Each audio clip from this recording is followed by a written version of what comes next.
Dear students, I hope you all are fine. You are watching Ashar Hashmi Academy. ये सवाल मैंने आपके सामने बोर्ड पे लिखा है और इस सवाल के से आप अच्छी तरह वाकिफ हैं क्योंकि ये सवाल पिछले से काफी मिलता जुलता है। होगा क्या, इस पर देखें कोई ट्रांसपोज नहीं लगा हुआ, टू को इस वाले मैट्रिक्स से मल्टीप्लाई करना है। टू टू ज़ा 4, टू फोर ज़ा 8, -6 एंड 2x। और यही सेम काम आप यहां पे भी करें। 3y 24 -12, इसको जाने दें।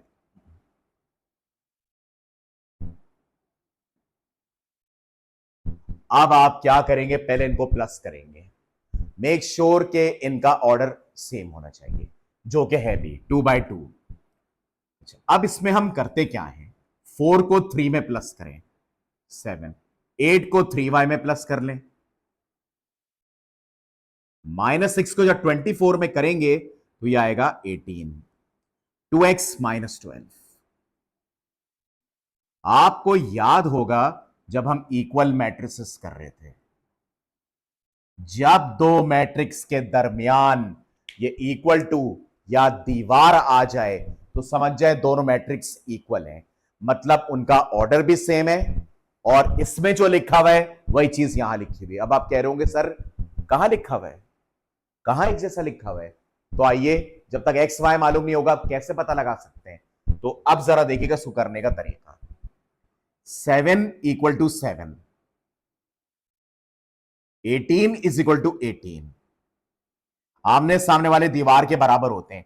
8 + 3y = 10, और वो वाला कर देता हूं 2x - 12 = 1। अब यहां से आप y की वैल्यू निकालेंगे, 8 को वहां भेज के 2 बना दें और y की वैल्यू आ जाएगी 2/3। इधर आप 2x = 13 कर दें तो x की वैल्यू आ जाएगी 13/2। आई स्ट्रांगली रिकमेंड यू कि आप इसको डेसिमल में ले आएं तो बेहतर है। ठीक है, तो ये हो जाएगा आपका 6.5 और ये आ गया आपका 0.666। स्ट्रांगली रिकमेंड का ये मतलब नहीं है कि डंडे के जोर पे कह रहा हूं कि जी आपको ये डेसिमल में लाना है। डेसिमल में ले आएंगे तो अच्छा होगा, एलसीएम के चक्कर से निकल जाते हैं, ना लाएं तो कुछ नहीं होता। अच्छा, अब इसको साबित करना है कि ये हमारा सही है या गलत। चले मैं अपॉन को लेके देखता हूं, शायद हमारी कोई मदद हो जाए। 1 डेसिमल में होगा ना तो कैलकुलेटर की जरूरत पड़ेगी, बड़ी सीधी सी बात है। आइए सॉल्व करते हैं कि ये दोनों मैट्रिक्स एक जैसे कैसे हैं। इस y को इसमें पुट करें, 2/3, 3 से 3 कैंसिल हो गया, 8 + 2 10 आ गया। इस 13/2 को यहां रखें, 2 से 2 कैंसिल हो गया, 13 - 12 1 आ गया। इसका मतलब ये होता है कि दोनों मैट्रिक्स एक्स वाई की वैल्यू रखने के बाद इक्वल हो गए। तो ये था बड़ा आसान सा सवाल। अब आएगा जरा सोचने वाला सवाल, उसमें हम आपको एक बड़ी अच्छी एग्जांपल से लेके चलेंगे डेली लाइफ से, तो आपको वो भी समझ में आ जाएगा। Now let's move to the question of symmetric and skew symmetric matrix.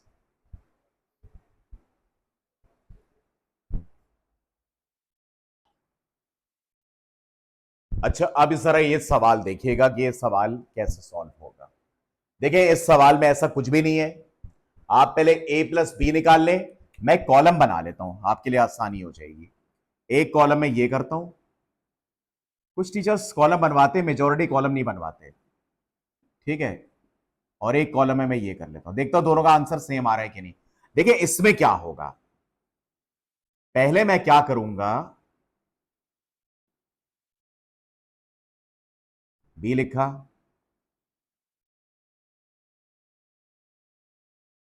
देखिए ये ट्रांसपोज ब्रैकेट के बाहर है, मतलब हमें सिखाया गया है कि ब्रैकेट के अंदर वाली चीज को पहले सॉल्व किया जाए। अब देखिएगा सॉल्व करना आप जानते हैं क्योंकि दोनों का ऑर्डर सेम है। 1 + 1 2, 2 + 1 3, 0 + 2 2, 1 + 0 1। अब लेंगे इसका ट्रांसपोज, वही रो कॉलम बन जाएगी, पहला रो पहला कॉलम, दूसरी रो दूसरा कॉलम। इसका आंसर ये आ गया। अब इसका आंसर देखते हैं। इसमें आपको करना क्या होगा, पहले मैं मैट्रिक्स ए लिख देता हूं, इसके ऊपर टी लगा देता हूं, फिर मैट्रिक्स बी लिखता हूं, और उसके ऊपर टी लगा देता हूं। ये प्रॉपर प्रोसीजर फॉलो कर लिया जाए तो बेहतर रहता है। अब आप रो इंटू कॉलम में कर दें या कॉलम इंटू रो, कोई फर्क नहीं पड़ता। ये पहली रो है, ये पहला कॉलम बन जाएगा, ये दूसरी रो है, ये दूसरा कॉलम बन जाएगा। प्लस सेम इसके साथ भी ऐसे करेंगे, 1 1 2 0। ठीक है, अब हम इसको ऐड करते हैं। 1 + 1 2, 0 + 2 2, 2 + 1 3, 1 + 0 1। ये देखें दोनों का आंसर सेम आ गया। इसका मतलब प्रूफ हो गया कि A + B का whole transpose A transpose + B transpose के बराबर होता है। ठीक है, अब मैं आपको इससे अगले सवाल पे लेकर आता हूं। देखिए सवाल थोड़ा सा मुश्किल लगेगा आपको। ये हो गया, सवाल ये है कि A + A transpose is symmetric और नॉट। ये सवाल जरा समझना एक मुश्किल काम होगा और इसी लेक्चर में मैं इसको कर लेता हूं। ये थोड़ा सा कॉम्प्लिकेटेड सवाल होगा। ठीक है, मेरी बात बड़े गौर से सुनिएगा। ये एक बच्चा है ए, ये एक बच्चा है, इसको ले रहा हूं मैं। ये एक बच्चा है ए, मैं इसको ले रहा हूं, इसका नाम है अली। मैं आया और मैंने क्लास में आके ये बोला कि अली बेटे आपने काम कंप्लीट कर लिया है। अच्छा, ये बात मैंने अली से बोली, ये रहा अली, इसको मैंने अलग कर दिया। ये बात मैंने अली से बोली, लेकिन असल में ये सारी क्लास से बोल रहा हूंगा मैं। पूछा अली से है, टारगेट पूरी क्लास होगी। ठीक है, ये बड़े आप इंपॉर्टेंट टीचर्स का एक तरीका देखें कि टीचर पूछता एक से है, लेकिन जो वार्निंग्स होती हैं वो पूरी क्लास के लिए होती हैं। अब ये अली है, मैंने पूछा इससे, तो सिमेट्रिक में क्या होता है, जो अली होगा उसका ट्रांसपोज भी वही होगा। यही हमने सिमेट्रिक में पढ़ा था, जो अली होगा वही उसका ट्रांसपोज होगा। अली की बात खत्म हो गई। अब आते हैं अली को छोड़कर, अली को मिलाकर पूरी क्लास की तरफ। ये अली है, ये पूरी क्लास है। जब, अच्छा ये देखें, ये पूरी क्लास है अली को मिलाकर। जब अली अकेला था तो उसका ट्रांसपोज उसी का निकला। अब देखिएगा क्या होने जा रहा है। पहले मैं आपको A + A ट्रांसपोज निकालना बताता हूं। 1 2 0 1। मैं डायरेक्ट इसके ट्रांसपोज का आंसर लिख देता हूं, 1 2 0 1। आप सॉल्व करते हैं, 2 2 2 एंड 2।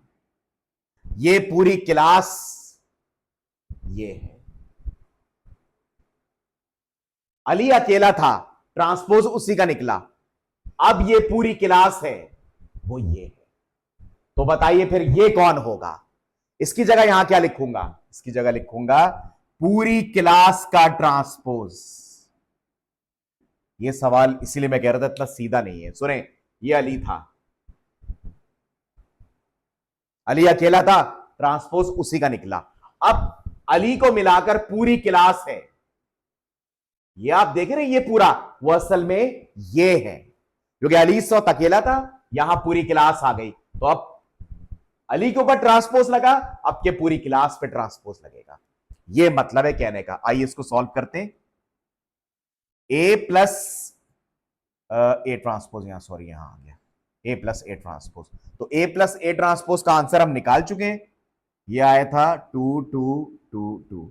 अब जब इसका वापस ट्रांसपोज निकाला जाएगा तो वो भी यही निकलेगा। ये देखिए, ये पूरी क्लास है ट्रांसपोज के बगैर। जिस तरह ये अली था ट्रांसपोज के बगैर, अब जब इसका ट्रांसपोज ले लिया तो ये बराबर हो गए। ये अली के लिए था। ये पूरी क्लास है, जब पूरी क्लास का ट्रांसपोज लेंगे तो वो असल में ये वाला होगा। इसको बड़े गौर से देखिएगा, ये इतना सीधा सवाल नहीं है। ये इसमें बड़े परेशान हो जाएंगे, अबे यार क्या हो क्या रहा है ये, तो इसको बार बार रिव्यू करके देखिएगा, ठीक है। इसके बाद मैं आपको कराता हूं एक सवाल जिसमें स्क्यू सिमेट्रिक आएगा, वो देखिएगा।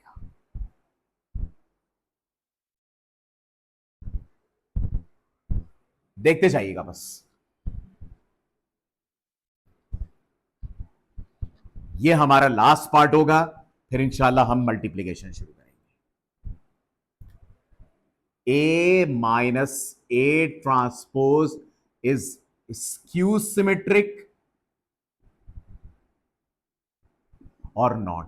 पहले वाले सवाल में वो सिमेट्रिक था क्योंकि पूरी क्लास और पूरी क्लास का ट्रांसपोज का आंसर एक ही आ रहा था। अब आपको बताता हूं इसमें क्या होने जा रहा है। ये रहा अली,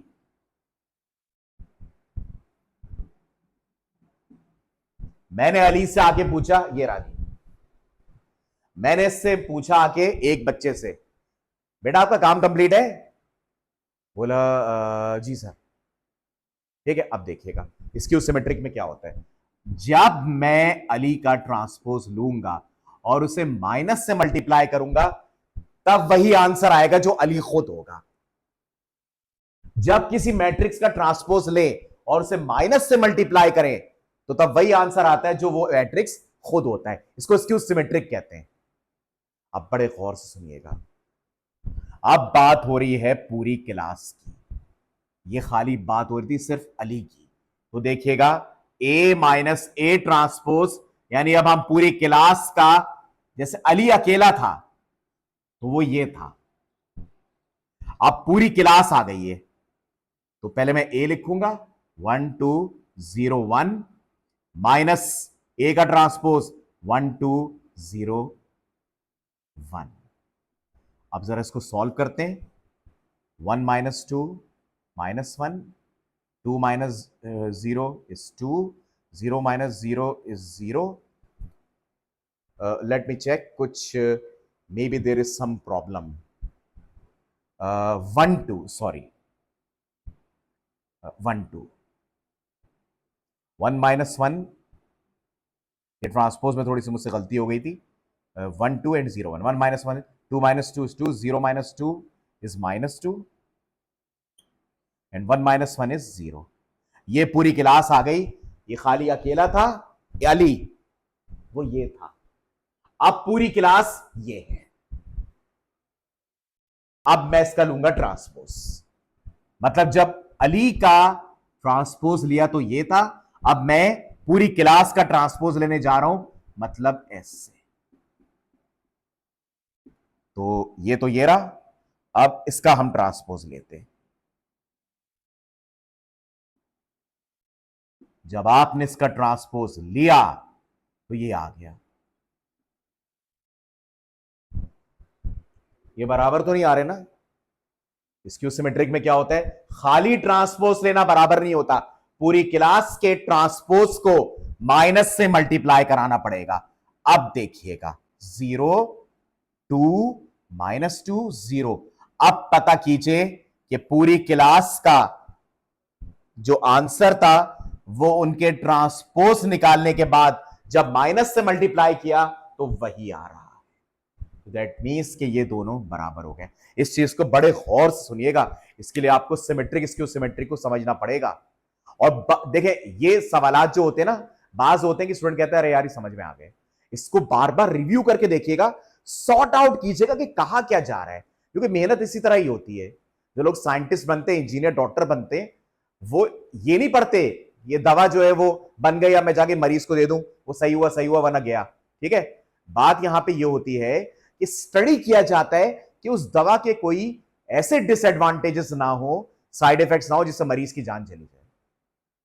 ठीक है, तो इसीलिए केस स्टडी कहते हैं इसको, बहुत बारीकी से स्टडी कीजिएगा। ठीक है ना, तो इसके साथ ही ये सारा मामला लेक्चर 8 में क्लियर हो गया। इंशाल्लाह हमारा नेक्स्ट लेक्चर होगा मल्टीप्लिकेशन पर, वो तो बड़ा ही मुश्किल है। ठीक है, वीडियो अच्छी लगे तो लाइक एंड सब्सक्राइब जरूर कीजिएगा। अल्लाह हाफिज।